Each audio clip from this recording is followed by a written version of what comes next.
Көрдіңіз ғой.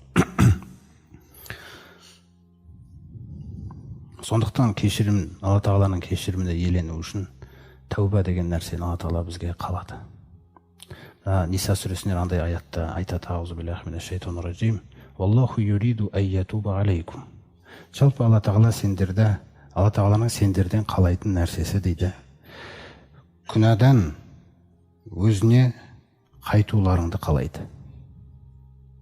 Бір күнә істеп қойдық, қайтуыңды қалайды. Бойұсынуға қайту деп атайды. Күнә істеген кезде біз бойұсынбадық деп аталамыз. Күнәдан бойұсынуға қайтуды тәуба дейді. Күнәдан бойұсынуға қайтуды қалайды дейді сендерден. Валлазина яттабиғуна шахавати.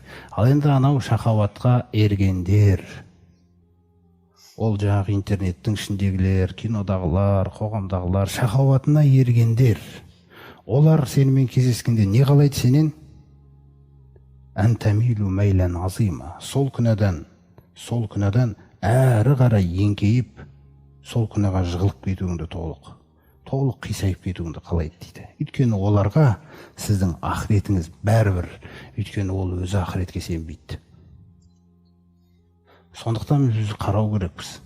Мен көріп отқан нәрсе, мен оқып отқан нәрсе, мен бара жатқан нәрсе, ол не ол?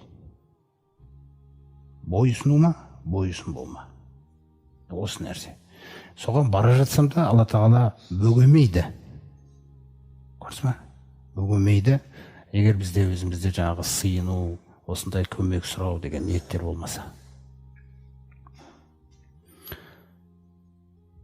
Сондықтан құрметті жамағат, шайтанмен күрестегі құралдардың бір маңызды бір құрал, күнәдан кейін бірден тәубаға оралу. Ол кішкентай нәрсе болса да, есіңізде болсын, ол кішкентай нәрсе болса да.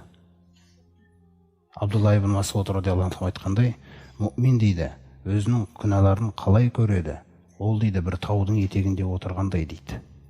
Жаңағы тау үстіне құлап кете ма деп. Көрдіңіз бе?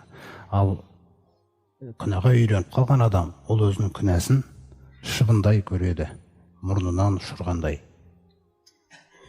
Мысалы осының өзін біз қарауымыз, менің күйім, халім осындай болып қалған жоқ па екен? Осы нәрселердің өзін біз уайым қылмасақ, оны кім уайым қылып береді бізге? Ол иманның жемісі.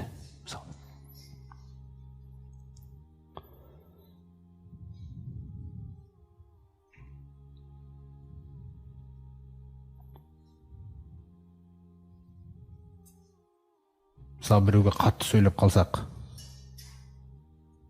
сосын емен-еркін ұйықтасақ, бұл жүрек кері кетіп баратыр деген сөз бәрібір. Ол анау сахабалар, ол ұйықтай алмайды оны істегеннен кейін. Барып ананы құшақтап болмайынша. Көрдіңіз бе? Олар әзилләтин алал муъминин дейді. Олар мұъминдер үшін төмендеп қалған дейді. Егер қайсы бір мұсылманның сол замандағы сахабалардың төмендеп тұрған күйін көргің келсе, ол тек қана мұсылманның алдында төмен дейді. Ал енді анау жаугершілік заман болды ол кезде.